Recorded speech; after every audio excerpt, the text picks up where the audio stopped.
الحمد لله نحمده ونستعينه ونستغفره ونعوذ بالله من شرور أنفسنا ومن سيئات أعمالنا من يهده الله فلا مضل له ومن يضلله فلا هادي له ونشهد أن لا إله إلا الله وحده لا شريك له ونشهد أن سيدنا وحبيبنا ومولانا محمدا عبده ورسوله فقد قال الله تعالى في كلامه المجيد والفرقان الحميد أعوذ بالله من الشيطان الرجيم بسم الله الرحمن الرحيم وامتازوا اليوم أيها المجرمون قال النبي صلى الله عليه وسلم من أحب سنتي فقد أحبني ومن أحبني كان معي في الجنة أو كما قال عليه الصلاة والسلام أفجل ذكر لا إله إلا الله لا إله لا إله محبت جرے پڑھو لا إله لا إله محمد رسول الله صلى الله عليه وسلم اللهم آمين পরওয়ারে আলম গভীর রাতে তোমার সামান্য জিকির করে দু হাত বাড়াইলাম মাওলা মাওলা দয়া করে মাদ্রাসার প্রোগ্রামকে তোমার শাহী দরবারে কবুল করে নাও আয় আল্লাহ যিনারা মাদ্রাসা করে আজকে কবরের মাটিতে শুয়ে আছে মাওলা দয়া করে মাদ্রাসার তেলাওয়াতের বরকতে তাদের কবর জান্নাতের বাগান বানিয়ে দাও আয় আল্লাহ খাস করে এই মাদ্রাসার জলসার খবর শোনার নবীজির রওজাদারে পৌঁছে দাও সাহাবা আজমাইনগণের রূহ মুবারকিয়া সব পৌঁছে দাও তাবি তাবাইনগণের রূহ মুবারকিয়া সব পৌঁছে দাও মাওলা চারু তরিকের মাশায়েখগণের রূহ মুবারকিয়া সব পৌঁছে দাও আল্লাহ আয় আল্লাহ শেখে বাসকান্দি রুহানি তাওয়াজ্জু আমাদের মজলিসে দান করে দাও আয় আল্লাহ এই মজলিসে আমরা যতজন হাত বাড়াইছি মাওলা মাওলা আমাদের অনেকেরই মা কবরের বাসিন্দা অনেকেরই বাবা কবরে শুয়ে আছে দয়া করে আমাদের মা বাবার কবর আযাব মাফ করে দাও আল্লাহ আয় আল্লাহ এই মেহনতকারীদের মেহনত কবুল করে নাও উস্তাদদেরকে কবুল করে নাও তুলাবাদেরকে কবুল করে নাও হে আল্লাহ বিনা স্বার্থে টাকা পয়সা দেয় না আল্লাহ তোমাকে রাজি করার জন্য কমিটির মানুষ রাত দিন মেহনত করে মাওলা তিনাদেরকে তুমি সাদকা জারিয়ায় বানায় দাও আয় আল্লাহ এই মাদ্রাসা তোমার শাহী দরবারে কবুল করো আমিন বিরহমাতিকা ইয়া আরহামার রাহিমিন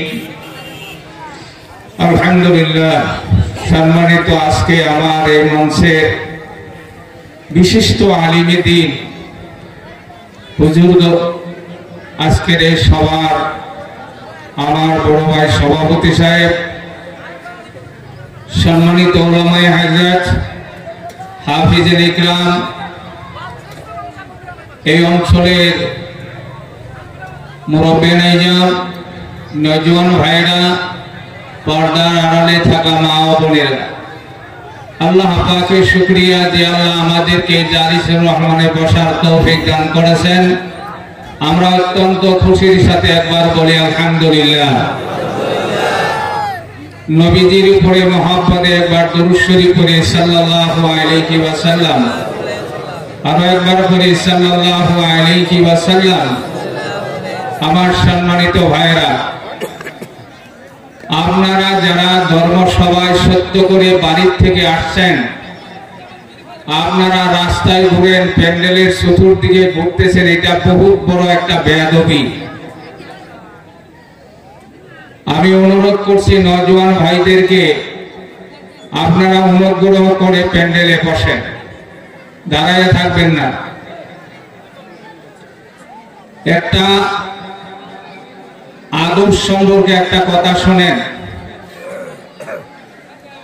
একজন আলিম আপনারা সভাপতি দিচ্ছেন, আজকের এই মঞ্চে উনি হলেন সর্বোত্তম মর্যাদার ব্যক্তি, আল্লাহ বানাইছেন, ঠিক না?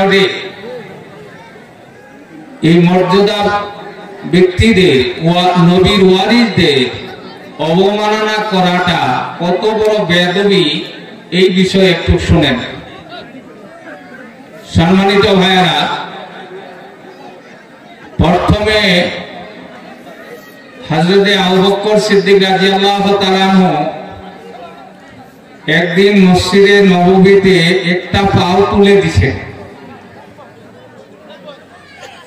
মসজিদের যেটা চৌকাঠ থাকে, দরজা থাকে না, দরজার ভিতরে একটা পাও যেই মাত্র দিছেন,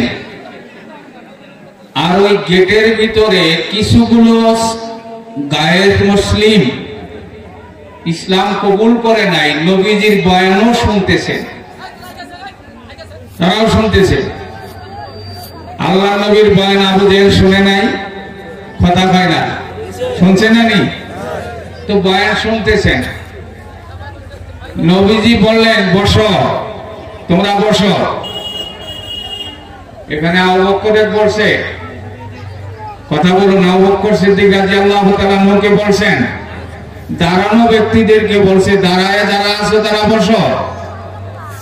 একটা পা হযরত আবু বকর গেটের ভিতরে দিছেন, মসজিদের ভিতরে দিছেন, আর একটা পা বাহিরেই আছে। ঠিক ওই টাইমে নবীজির আওয়াজ হয়েছে, বসো তোমরা। হযরত আবু বকর অমনে চৌকাঠের মধ্যে এক পা বাইরে একটা ভিতরে দিয়া কষ্ট করে বসছেন। সুবহানাল্লাহ ভাইরা, আরো দূরে কম। আল্লাহ নবীর নজর পড়ছে, আমার আবু বকর তো খুব কষ্ট করে বসছেন, এত কষ্ট হয়েছে, একটা পাও বাইরে ঝুলতেছে আর একটা ভিতরে, দেখো হয়েছে না নি? নবীজি বললেন, বাবা আমি তো তোমারে বলি নাই, তুমি এমন ভাবে বসছো কেন? তুমি সিধা হয়তো একটা পাও তুলিয়ে তো আরাম মতে বসতে পারতা। হযরত আবু বকর বলেন, নবী গো,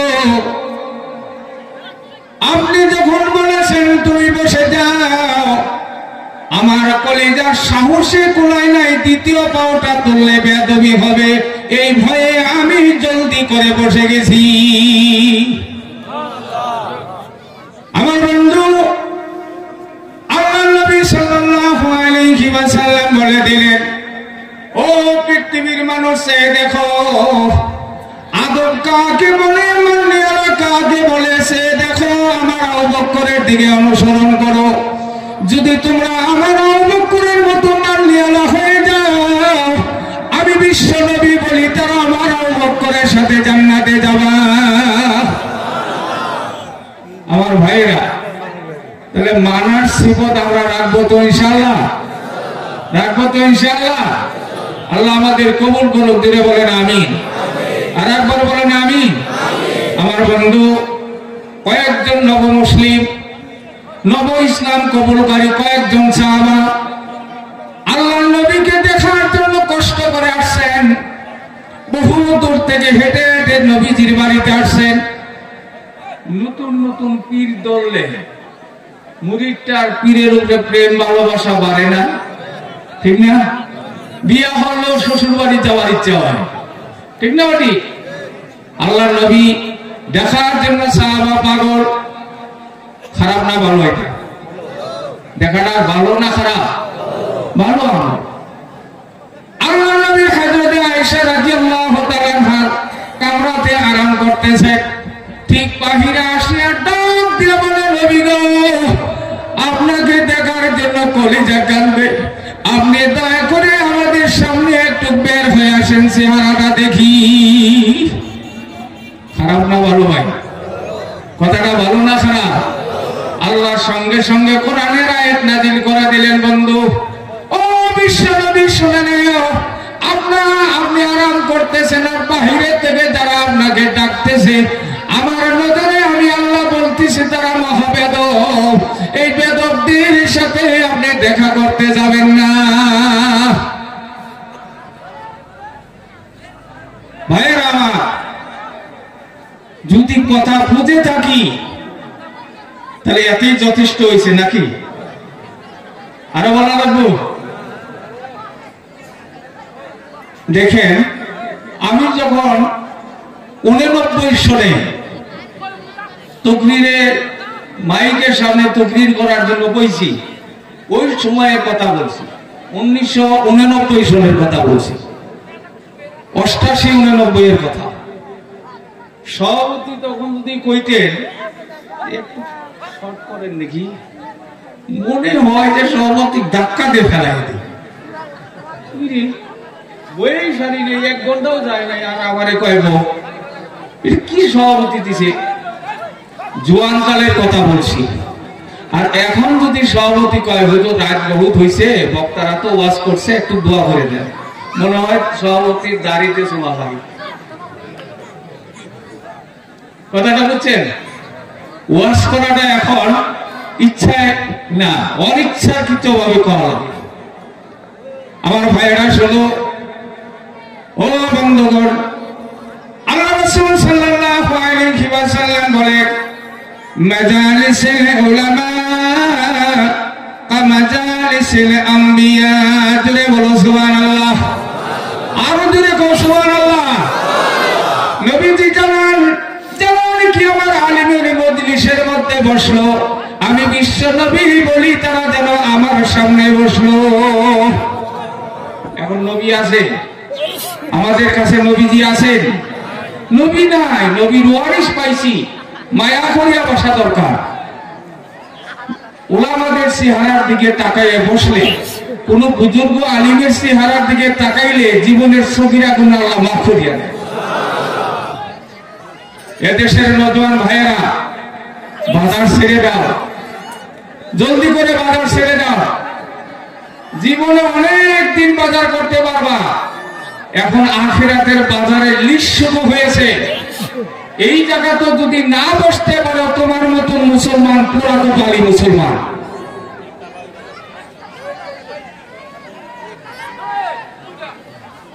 আল্লাহ আমাদেরকে হেদায়েত করুন। জোরে বলেন আমিন। আরেকবার বলেন আমিন। আমার সোনার ভাইয়েরা, আল্লাহ তাআলা হাসরের ময়দানে আমাদেরকে জান্নাত ও জাহান্নাম দেওয়ার জন্য দল করবে, ভাগ করে দিবে। আল্লাহর অর্ডার হবে, আল্লাহর নির্দেশ হবে, যারা গুনাহ করেছো আমার মুমিনদের কাতারে থাকিও না, তোমরা আলাদা হও। বলুন তো ভাই, আমার সভাপতি সাহেব কি বলতে পারবেন যে আমার গুনাহ নাই? আমারে মুখ্য অতিথি দিচ্ছেন, আমি কি বলতে পারবো আমার গুনাহ নাই? আপনারা কি বলতে পারবেন গুনাহ নাই? পারবেন? আল্লাহ বললেন, যারা গুনাহ করেছো, পাপ করেছো, যারা পাপী, তারা আমার মুমিনের কাতার থেকে আলাদা হয়ে যা। বান্দা চিৎকার দিয়ে দাঁড়ায় যাবে, সব দাঁড়ায় যাবে, আর বলবে, আল্লাহ আপনি যদি গুনাহগার বলেন, আপনার সামনে আমরা কেউ টিকতে পারবো না। আল্লাহ আপনি আমার গোলাম বলি করুণা করে আমাদেরকে মাফ করে দেন। আল্লাহর হিকমত পৃথিবীর মানুষ বুঝবো, কতক্ষণ বুঝবো। দারুল দেওবন্দে একজন উস্তাদ ও প্রতিষ্ঠাতা হযরত মাওলানা কাসেম নানতুবী রহমাতুল্লাহ আলাইহি পুলিশে ধরার জন্য আইছে। ওনারে ধরুন, ওনার জামাত অত স্ট্যান্ডার্ড না, মসজিদে ময়লা সাফ করতেছে, মসজিদের ধুলা বালু ঝাড়ু দিতেছে, হাতে জাডা নিয়ে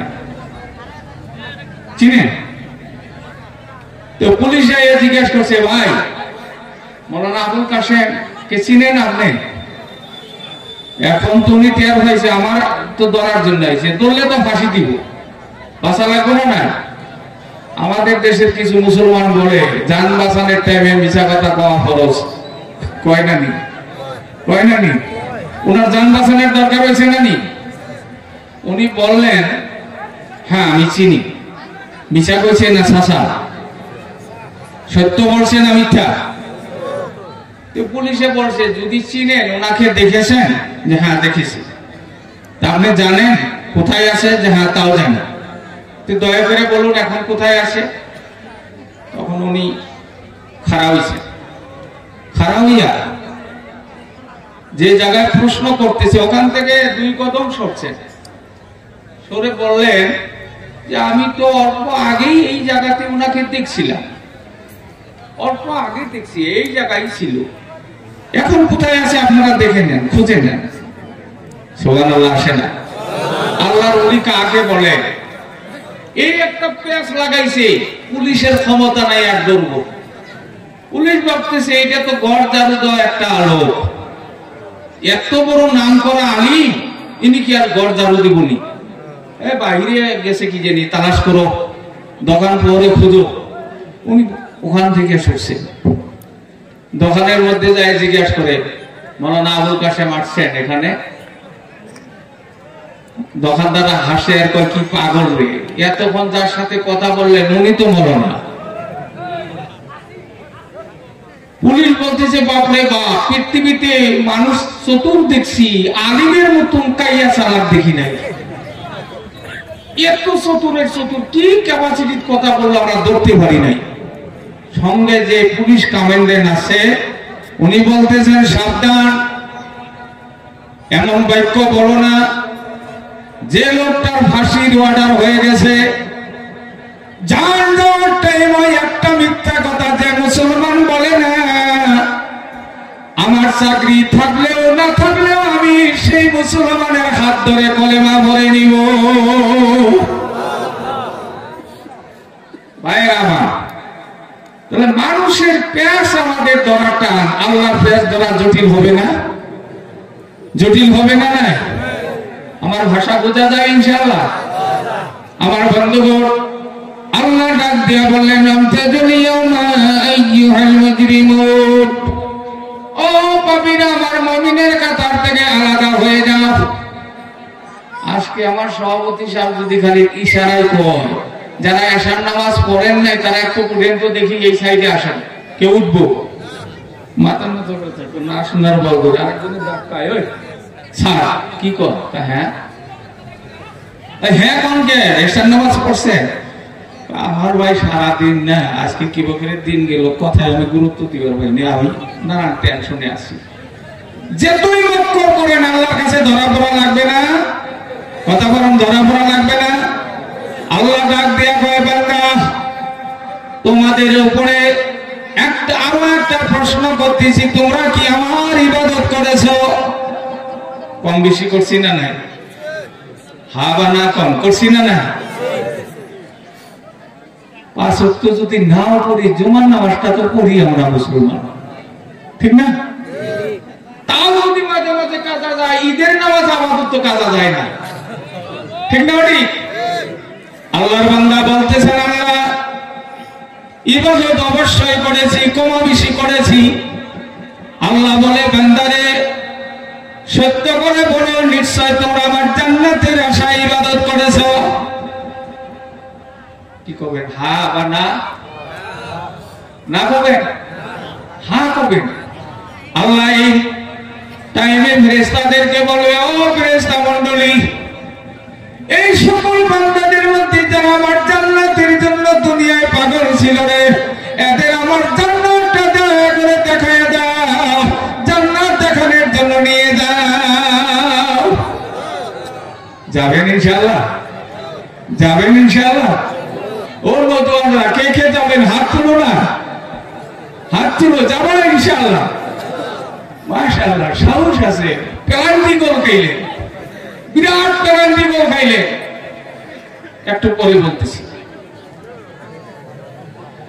জান্নাত দেখার জন্য যখন চলে যাবে, জান্নাতের দরজার সামনে হাজির হয়ে আল্লাহর গোলাম ডাক দিয়ে বলে, ফেরেশতারে, এই জান্নাতটা তো নিশ্চয় আমাদের জন্য আল্লাহ রেখে দিয়েছেন। গেট খুলে দেওয়া আর ঘুরে যায়, কি হবো, জান্নাত তো দিবই, যাই আমরা ঢুকে বলি। ফেরেশতা কয়, বোকা, কোন নবীর উম্মত তুমি, এত বোকা? আমার কাছে জান্নাতের চাবি কই পাবো? নবীজি বলে নাই, উলামাদের মুখে শোনো নাই, as-salatu miftahul জান্নাহ, নামাজ তোমার জান্নাতের চাবি। তোমার বাক্যে বলি বুঝতে পেরেছি, জমিনের ভিতরে বুঝি তুমি আল্লাহকে রাজি করার জন্য সিজদা দাও নাই। সূরা জুমারে আল্লাহ বলছেন, এদেরকে বেড়া ছাগলের মতো জাহান্নামে নামায় দাও। জান্নাত তো দেখতে গেলেন, খুব খুশি হয়ে দেখতে গেলেন, গ্যারান্টি করল এটা। আর একদল মানুষ আল্লাহর সামনে বসা, তারা জান্নাত দেখার জন্য যাবে না।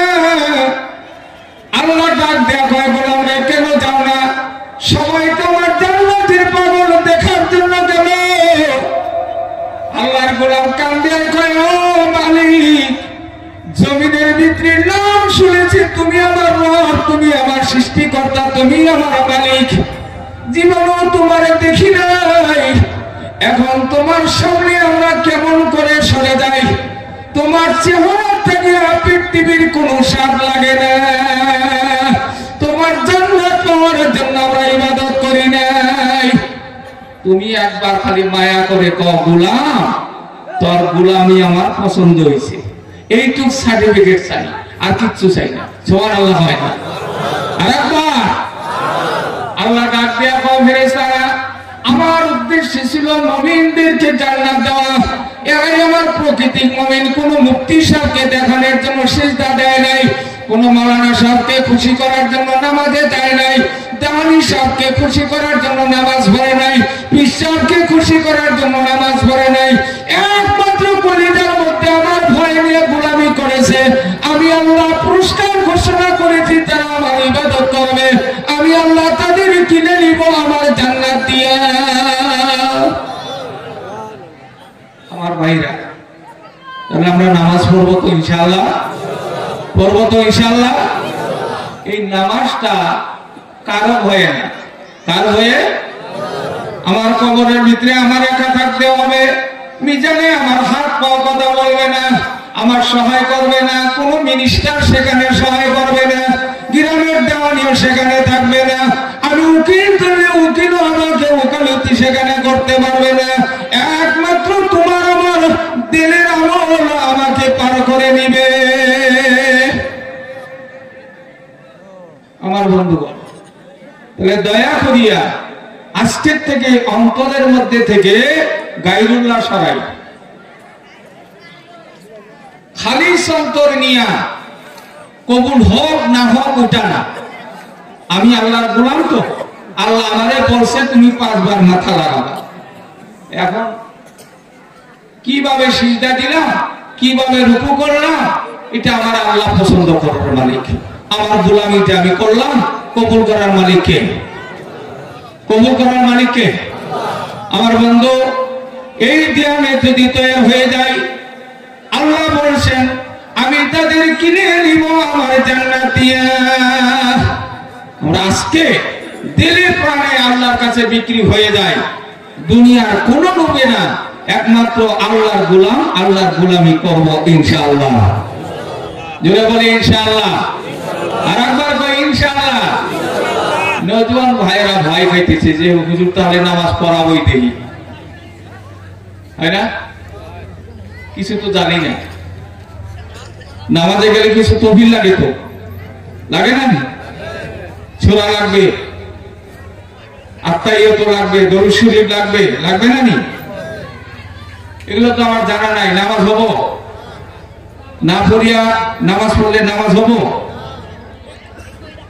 বন্ধু, আল্লাহ তাআলা এত দয়ালু, এত দয়ালু,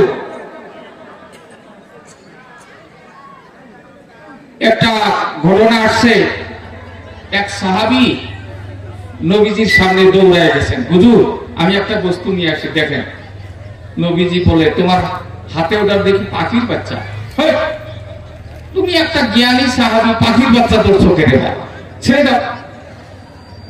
ছোট ছোট পাখির বাচ্চা কিছু যুবকের নাবালক বাচ্চারা ধরিয়া নিয়ে খেলাধুলা করে না, আমরা মুরব্বীরা কি করি, ও ছেড়ে দে, ওর মা মন্নি দিব, বরদোয়া হব, ছেড়ে দাও, এটা বুঝাই না। নবীজি বললেন ছেড়ে দাও। সাহাবা কান্দে আর কয়, নবী গো, পাখির বাচ্চা হাতে নেওয়ার পরে আমার মায়ের কথা মনে আসছে। জন্ম নিয়ে মায়ের আদর দেখি নাই, পাই নাই, কিন্তু পাখির বাচ্চা হাতে নেওয়ার পরে লক্ষ্য করে দেখলাম তার মা উড়াল দিয়ে আমার হাতের উপরে পড়ে, মাথার উপরে পড়ে। আমি ইচ্ছা করলে বাচ্চা ছেড়ে দিয়ে মায়ের ধরতে পারি, মায়ের জীবন দিতে পারে, কিন্তু বাচ্চা ছেড়ে দেয় না। সুবহানাল্লাহ। হয় না? এত বারবার আমি ওয়াজও করবো আর সুবহানাল্লাহ কয়বার করবো, এটা তো সম্ভব না। আপনারা যুগে যুগে কয়েন নাকি? তাহলে তাহলে মিলে নেব না নি? কইবেন তো ইনশাআল্লাহ? আর তো বলইব না, কইব না তো ইনশাআল্লাহ? তাও ইনশাআল্লাহ পাই না, কইবেন তো ইনশাআল্লাহ? আল্লাহ কবুল করুক। জোরে বলেন, আর একবার বলেন, আর একবার কোন। আমার বন্ধু আল্লাহর নবী ডাক দিয়া কয়, সাহাবা শুনো, এ আমার সাহাবী শোনো, তুমি বলতেছ পৃথিবীর বুকের মায়ের থেকে দরদি কেউ নাই। এই মাত্র হযরত জিবরাইল আমাকে জানায় দিলেন, আল্লাহ ডাক দেয়া কয়, বান্দারে, রাত যখন গভীর হয়ে যায় আমার আরশে আমার শান্তি লাগে না বান্দাকে মাফ দেওয়ার জন্য। নিম্ন আসমানে দাঁড়িয়ে ডাকতে থাকি, গোলামকে কি চাও? আমার কাছে চাও, আমি তোমাদের মাফ দেওয়ার জন্য আসছি। আল্লাহকে আমরা কইছি, আল্লাহ আমার বেমার, মাফ দেওয়ার জন্য আসো, আমারে মাফ করে দাও, কইছি? অবাক কইছি? আল্লাহ এত দয়ালু, আল্লাহ উপজে আমাদের কাছে খবর নেওয়ার জন্য আসে। সুবহানাল্লাহ। আমার বন্ধুরা, নওজোয়ান ভাইয়েরা, তুমি কিচ্ছু জানো না, ভয় করিও না, কিচ্ছু জানো না, ভয় করিও না। ছোট্টবেলায় তোমাদের এখানে নদী আছে না নাই?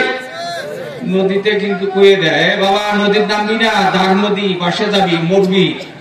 বাপ মায়ে কইছে না নি? বাচ্চা তাও যায়, সাঁতার শিখবো, পানিতে যায়, বেশি যায়। তখন একজনে আয়া কয়, তোমার ছেলে না বিপদে পড়ছিল, পরে গেছিল পেস তুলবার, আমি না ধরলে তো গেলনি।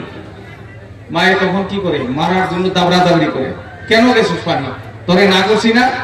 চোখ দিয়ে পানি পড়তেছে। মায়ে, বাবা তুই যাইস না, তুই আমার একটাই আদরের ছেলে, যাইস না। এবার দয়া করে বলুন, যুবক ওই সাঁতার দেওয়া বাদ দিছে, পানি যায়, পানি ঢোকে ঢোকে খাইছে, সাঁতার শিখছে, শিখছে না নি? চেষ্টা করে শিখছে না নি? পলায়া বলে শিখছে।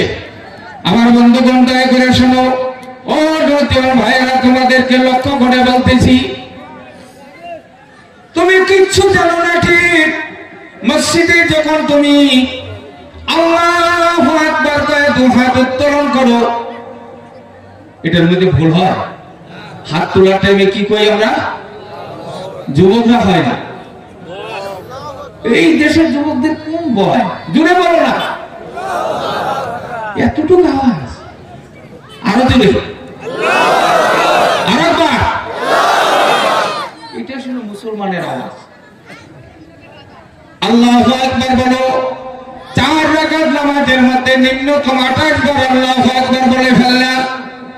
ফেরেশতারা জানায় দিলেন, আল্লাহ এই পাটাকাটার যুবকরা তো কিচ্ছু বলে নাই, কয় রাকাত পড়লো তাও জানে নাই। ডানের দিকে হুজুরের তাকায় দেখে সিজদা দিছে, সিজদার তসবিহটাও জানে না, কিচ্ছু বলে নাই। আল্লাহ তোমার সাথে 1 নাম্বার বেয়াদবি করেছে, 2 নাম্বার তো কিচ্ছু বলে নাই, ধোঁকা দিছে। একে নামাজি বলবো না ধোঁকাবাজ বলবো, কোনটা তার আমলের মধ্যে লিখবো? আল্লাহ কয়, ফেরেশতা 1 মিনিট রাখো, আমার গোলাম একটা বাক্য কয়ে আমারে পাগল বানায় দিছে। জোরে কও সুবহানাল্লাহ। আমার কোরআনে বলছে আল্লাহু আকবার, আমি মহান, আমি বড়। কি কইছি? নামাজের মধ্যে কি কইছি? আমার আল্লাহ বড়, আমার আল্লাহ বড়, আমার আল্লাহ মহান। আমার গায়ের মধ্যে আমি লিখে দিছি, আমার সংবিধান আইনের মধ্যে বলে দিছি, বড় কর্তব্য ছোটদেরকে মাফ করে দেওয়া। এই সংবিধানের খাতিরে আমি এদেরকে মাফ করে দিলাম। তথাপি তো আমার ভিতরে ভয় নিয়ে যে মাথা লাগাইছে, এর খাতিরে নামাজি বলে লেখে না। তোরে গো সুবহানাল্লাহ। এ দেশের পাড়া কাটার যুবকরা কে বলো, আল্লাহর রাস্তায় আজকে থেকে তেলে তেলে নিয়ত করো, আল্লাহ তোমার পায়ে সিজদা দিব, আর জীবনে ভুল করবো না। হাত তুলে করো ইনশাআল্লাহ। হাত উঁচু করে তুলে বলো ইনশাআল্লাহ। আরো তুলে বলো ইনশাআল্লাহ। বন্ধুগণ, আমাদের মুহাদ্দিস হুজুর মাদ্রাসায় তিনারা হাদিস পড়ান, উনাকে জিজ্ঞেস করেন, হুজুর আপনি যে নামাজ পড়েন, আপনার নামাজ হয় কি? উনি কি করবো আল্লাহ জানে, ঠিক না? আমার বন্ধু, এই যে দুনিয়ার মধ্যে আমরা নামাজ পড়ি হবে কিনা কারো গ্যারান্টি নাই। কিন্তু আপনি যে কিচ্ছু জানেন না, ভয় করে আপনার কলিজার মধ্যে একটা ভয় তৈরি হয়ে গেছে, আমি কিচ্ছু জানি না। এই ভয় নিয়ে যখন সিজদা দিবেন, নিশ্চয়